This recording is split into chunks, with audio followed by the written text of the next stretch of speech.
Alors, chers téléspectateurs, un nouvel invité vient de nous rejoindre dans l'Africa Newsroom. Bienvenue à vous, Jean-Yves Xavier. Vous êtes animateur au sein de la radio Océan Indien. Oui, sur ce plateau sont toujours présents d'ailleurs notre invité et notre éditorialiste Parvez Douki, avocat au barreau de Paris, président du parti Ralliement Citoyen pour la Patrie, et Gratien Roukindikiza, notre éditorialiste. Voici le dossier du jour.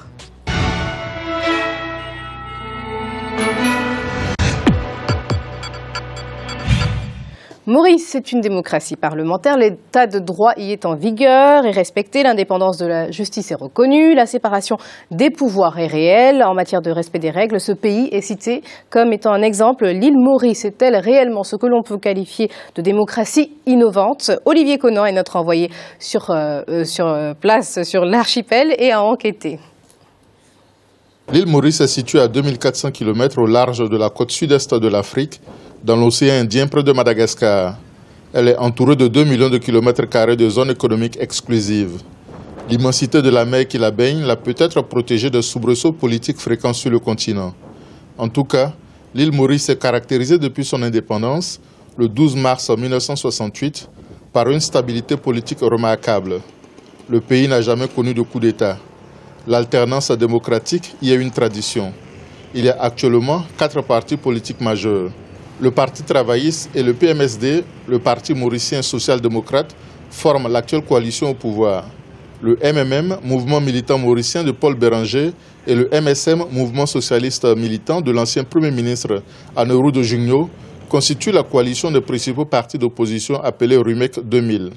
Leur lutte pour la conquête ou la préservation du pouvoir se font toujours dans les limites du cadre constitutionnel.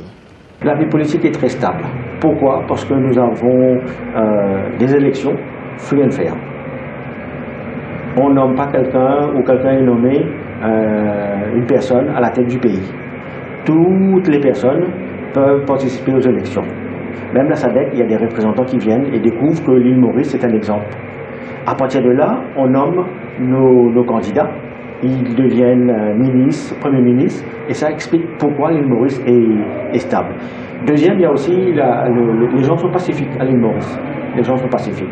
Troisième, l'île Maurice est une toute petite île. C'est pas une île, c'est pas un pays qui est immense. Hein, ça aide. On se connaît très bien.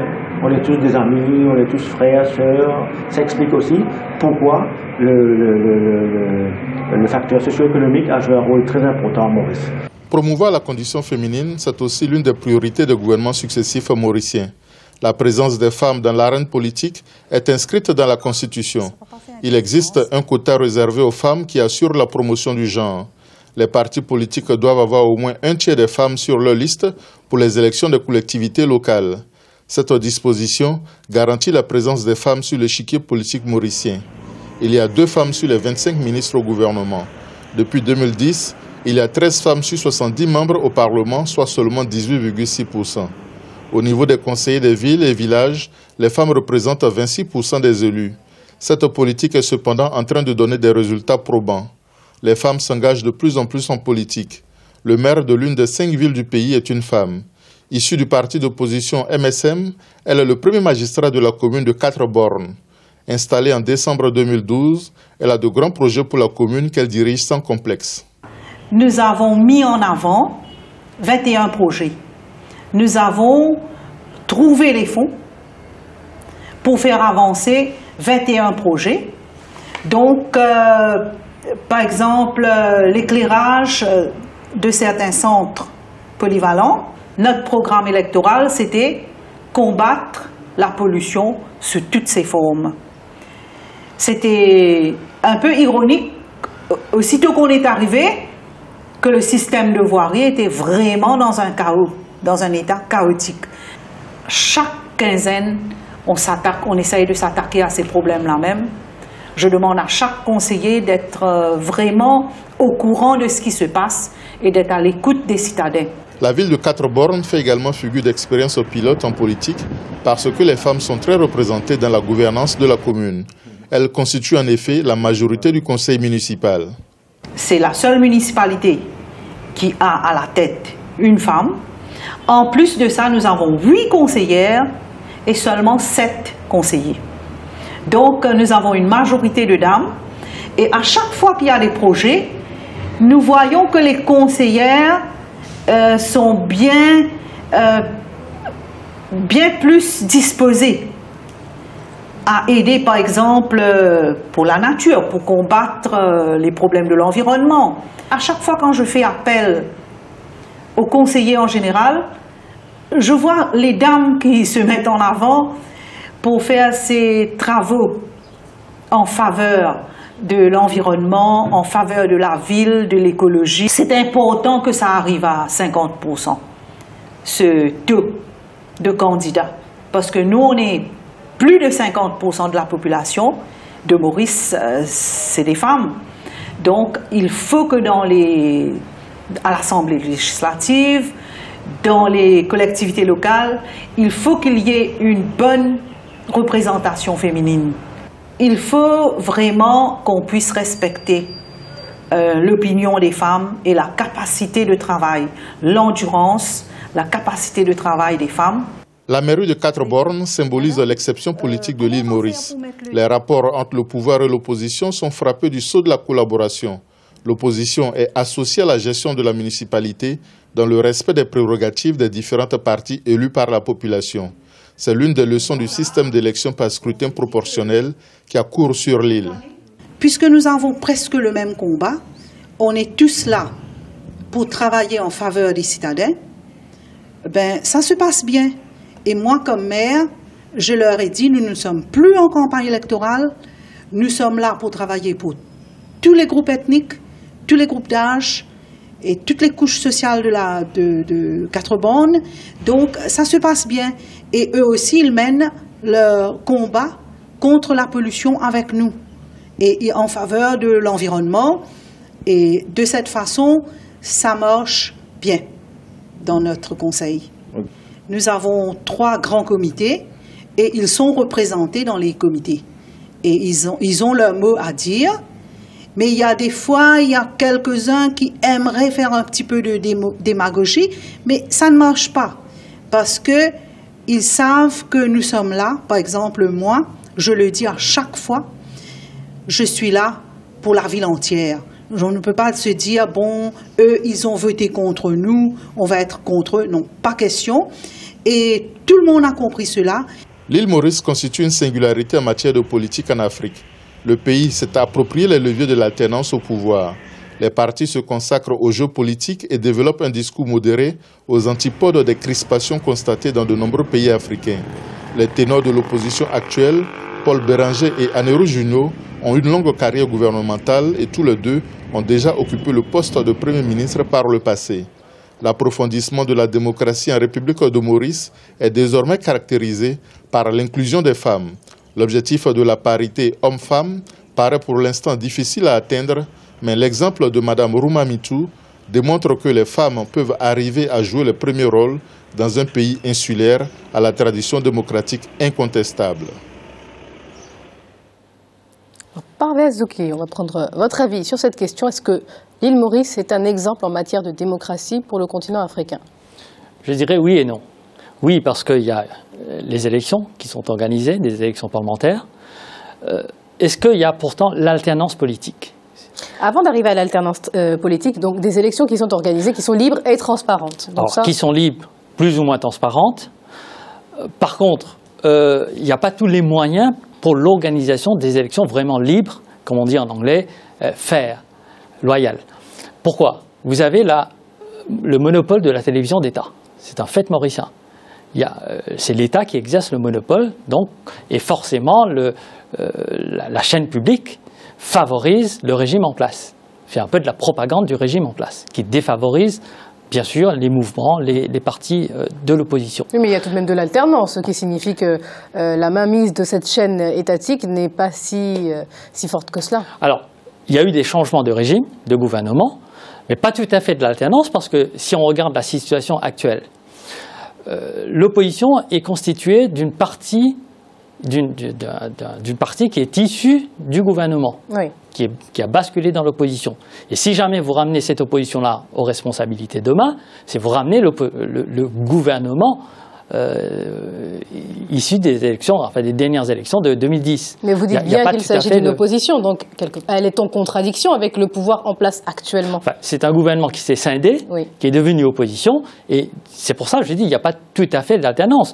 Et puis il n'y a pas d'idéologie, de combat politique, parce que là vous avez un système de jeu politique entre 4 partis représentés à l'Assemblée, les uns sont en alliance avec les autres. Mais vous êtes président d'un parti, le Parti citoyen pour la patrie, ce qui signifie qu'il y a d'autres alternatives qui sont proposées aux Mauriciens. Alors justement, on s'est lancé, on a créé ce nouveau mouvement, le ralliement citoyen pour la patrie, parce que pour animer à la fois un renouvellement de la classe politique, parce que là, il n'y a pas de renouvellement de la classe politique. Si vous voyez, les acteurs de l'opposition, ils sont assez âgés. Ça tourne en rond, c'est ce que vous tourne, ce sont les mêmes qui reviennent, et lorsqu'ils disparaissent, ils sont remplacés par leurs fils. Les 4 partis, il y en a 3 qui sont dirigés par les fils. C'était le papa qui était au chef de parti. Donc c'est la transmission de pouvoir du père au fils. Et le 4e, effectivement, est en bonne voie pour être dirigé par le fils. Donc finalement, c'est des clans, c'est des familles. C'est pas tout à fait des partis démocratiques. Mais des clans qui sont élus tout de même. Alors qui sont élus parce que le peuple n'avait pas tellement le choix. Si vous voulez, vous avez ces 4 partis qui sont là. Aux élections, le peuple choisit entre ces 4. Alors Jean-Yves Xavier, vous avez entendu les propos de Parvez Douki. Oui, est-ce que vous êtes d'accord avec... Je suis tout à fait d'accord avec lui parce que nous avons connu à l'époque des moments des élections que le MMM avait gagné à l'époque 60-0. Quand on dit 60-0, c'est vraiment un combat qu'ils ont fait et que les Mauriciens ont compris, ils voulaient un changement. Alors le Mauricien, il veut le changement. Il veut que tout change. Et je suis tout à fait d'accord avec mon compatriote, parce que de père en fils, comme je dis, je suis tout à fait d'accord, il y a 2 places pour les autres. Quelque part, c'est aux hommes politiques mauriciens qui ne sont pas d'accord de proposer une alternative à la population. Ben écoutez, ça revient toujours au même. De mon enfance, je vois toujours les mêmes. J'ai connu à l'époque le Parti travailliste et le PMSD, donc j'ai beaucoup côtoyé un petit peu. Quand je dis côtoyer, c'est dans ma famille. Et dans ma famille, il y avait un peu de tout. Il y avait du MMM, il y avait un peu de Parti travailliste, il y avait. C'était vraiment le choix à tout le monde. Alors nos invités apportent un bémol, Gratien, par rapport à ce qu'on a entendu. Alors vous semblez vouloir en apporter un autre? Oui, je ne suis pas d'accord avec nos invités, d'autant plus qu'à l'île Maurice, la population mauricienne, j'étais à l'île Maurice, j'ai passé quelques semaines, quand on discute avec les Mauriciens, on a l'impression qu'ils sont vraiment plutôt attirés par la vie réelle, économique, plus commerciale, dans les affaires, que vraiment les affaires politiques. La politique n'intéresse pas les Mauriciens. Le fait qu'il y ait, on a Pierre Bérenger, il est depuis là plusieurs dizaines d'années, et on revoit les mêmes politiciens. Si vraiment les Mauriciens voulaient un changement, il y a un régime, il y a un système démocratique, ils auraient dû voter pour un autre parti, changer, non pas pour ces coalitions qui sont issues des accords qui... Les Britanniques ont mis en place pour aider les Mauriciens à s'entendre au niveau des ethnies. On serait vraiment aujourd'hui dans un système d'alternance si les Mauriciens vraiment étaient bien impliqués dans la politique. J'ai l'impression les Mauriciens sont moins politiciens, par exemple, que les Ivoiriens, que les Sénégalais, ce qu'on voit en Afrique noire. Donc, pour moi, c'est surtout le bémol que je voulais apporter. Est-ce qu'on ne peut pas dire, quelque part, que les Mauriciens, finalement, sont victimes de leur propre succès? Parce que lorsque tout va bien, peut-être que la population s'investit moins dans le militantisme politique. Quand on voit d'autres pays où la situation, où il y a des crises, effectivement, on voit la population en train de militer. Mais là, tout va bien à l'île Maurice. Donc, c'est peut-être ça qui fait qu'on élit des personnes qui font fonctionner le pays. Alors, il y a une part de vérité dans ce que vous dites, parce que le Maurice, économiquement, ça va plus ou moins bien. En tout cas, le pays gagne des richesses. Par contre, pour revenir sur le problème de politique, ce dont on ne parle pas souvent, c'est qu'il n'y a aucune loi sur les partis politiques. Aucune loi sur le financement des partis politiques. Un parti politique, oui, un parti politique n'est même pas une association à Maurice. C'est une association de fait, pas reconnue, qui ne peut pas être enregistrée. Ce qui fait que le fonctionnement d'un parti politique est assez opaque.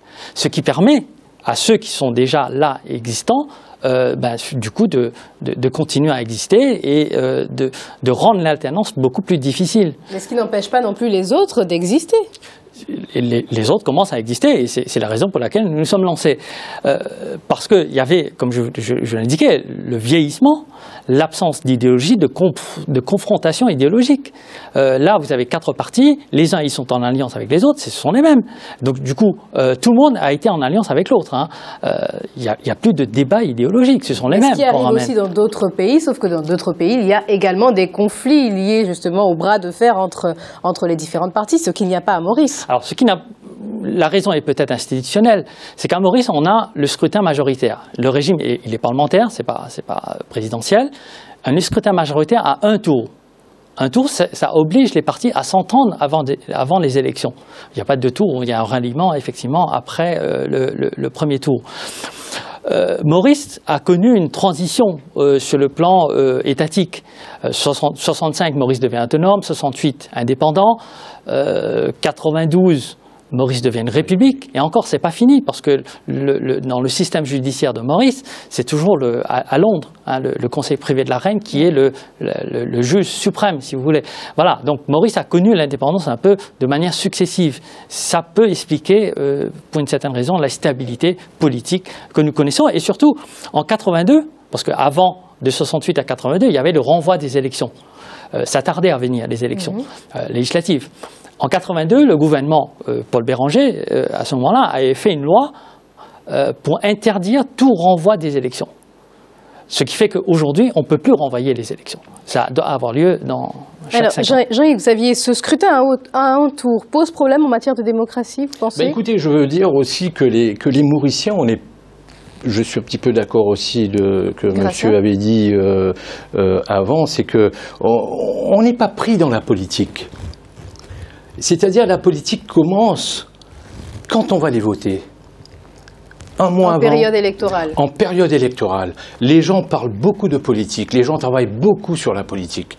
Les gens, si vous voulez, on est un système, je ne dirais pas on est des moutons de panurge, c'est pas ça, mais je veux dire une chose, c'est que les Mauriciens, ils comprennent très vite. Qu'est-ce qu'ils comprennent très vite ? C'est-à-dire, s'ils veulent changer le pays, ils vont changer le pays. Si ça ne marche pas, ils vont aller très fort et ils vont changer le système. Je ne dirais pas le système, c'est qu'on a connu... Mais donc ça veut dire que tout se passe bien actuellement à l'île Maurice. Tout se passe bien parce qu'ils n'ont pas peut-être tellement envie de dire que tout se passe pas bien. Moi, je peux dire, peut-être même que monsieur Parvez-Douki va être d'accord avec moi, c'est que quand on est ici, on est en France, on pense pas. On est là-bas, mais on n'est pas sur place. Parce que quand vous partez à Maurice, vous partez en vacances. Même en tant que journaliste, vous partez en vacances. Vous voyez les choses autrement. Alors notre correspondant qui a réalisé ces reportages, il n'était pas en vacances. Hein. Non. Je veux dire une chose, c'est qu'il a dû voir les gens, discuter un petit peu. Mais le problème du pays, les gens ne vont pas vous le dire. Et pour quelle raison ? Je ne sais pas. Il y en a, peut-être, ils ont peur. Ça, c'est un point intéressant à soulever, Gratien. Je dis peur, non. Je dis... Bon, en fait, c'est qu'à l'île Maurice, les politiciens sont des gens qui ont la carrière. Ils sont presque à la retraite, ils sont remplacés par leurs fils, parce qu'on voit dans plusieurs pays, même un État comme les États-Unis a eu George Bush, père et junior. On ne peut pas comparer, mais en même temps, les États-Unis. Ce que je veux dire, c'est une sorte de carrière qui les gens se suivent. Mais les gens, je pense que les Mauriciens n'ont pas peur pour parler de la politique en soi, même si à l'île Maurice, je sais bien qu'on ne voit pas les politiciens les policiers, je veux dire, en uniforme, on voit plus les policiers en civil. Est-ce que les Mauriciens auraient plus peur de ça? Je ne le crois pas. Parce qu'il y a plusieurs communautés et il y a une grande tolérance au niveau que ce soit des idées, des affaires aussi. Les gens partagent facilement les affaires. Ce ne sont pas des gens, même s'il y a quelques groupes qui monopolisent, mais il y a une sorte de partage qui fait vraiment que les Mauriciens se retrouvent en se disant la politique, on peut laisser aux gens qui ont leur carrière. Une dernière réaction de notre invité. Alors on a écouté M. Xavier qui disait qu'effectivement les Mauriciens sont malins et que s'ils souhaitent que les choses changent, ils se lèveront, ils demanderont, ils souhaiteront et ils le revendiqueront. Qu'est-ce que vous avez à dire par rapport à ça, vous qui venez de créer un parti politique pour l'alternance? Alors ça a été dit parce qu'en 82 et puis en 95, les Mauriciens ont voté massivement pour un parti d'opposition. Et le gouvernement sortant n'a eu aucun élu. C'est pour ça qu'on dit, lorsqu'on change, on change de manière drastique. L'actuel régime maintenant, en tout cas la classe politique actuelle, ceux qui sont représentés au Parlement, ils tentent, ils discutent d'une réforme de l'introduction de la proportionnelle. En réalité, ce qu'ils veulent, c'est pérenniser leur pouvoir. Vous avez des partis politiques qui ne sont pas démocratiques parce qu'on a vu, c'est des fils, des familles qui contrôlent les partis politiques. Lorsqu'on met la proportionnelle comme système électoral avec les partis, on aura les mêmes élus. Il suffit d'être en tête de liste dans la liste pour être élu. Donc le parti mettra le fils, le frère, la famille, en tout cas pour être élu. Ce qu'il va faire, c'est qu'on va pérenniser ces gens-là au pouvoir pour rendre justement le changement plus difficile. C'est le débat actuel qu'il y a à Maurice. Et c'est contre ça qu'on essaie effectivement de lutter. Un suffrage universel direct, par exemple ? Non, nous, on est pour le maintien du scrutin proportionnel à un tour. Éventuellement, on peut discuter d'un deuxième tour, mais pas de proportionnel. On peut avoir de la proportionnelle lorsque les partis sont démocratiques à l'intérieur, mais pas lorsque les partis ne sont pas démocratiques à l'intérieur. Merci à vous. Nous arrivons au terme de ce débat. On va rappeler les principales informations dont nous avons débattu en première partie d'émission. En République démocratique du Congo, il aura fallu attendre près de 10 mois de combats, de négociations suivies d'une offensive de l'armée régulière pour aboutir à un accord avec les rebelles du M23. Et ce lundi, en marge de la 37e session de la conférence générale de l'UNESCO à Paris en France, le président tchadien Idriss Déby Itno a remis officiellement un moulage du crâne Toumaï, le plus vieil hominidé connu à ce jour à l'organisation onusienne. Alors on va remercier notre invité, Parvez Douki. On rappelle que vous êtes avocat au barreau de Paris et président du parti Ralliement Citoyen pour la patrie. Merci d'avoir accepté notre invitation. Merci beaucoup. Et nos autres invités restent avec nous à suivre deux problématiques dont nous débattrons. L'amnistie générale accordée aux détenteurs de crédit qui sont sur liste noire en Afrique du Sud et comment résoudre le problème de l'insécurité alimentaire sur le continent africain. À tout de suite.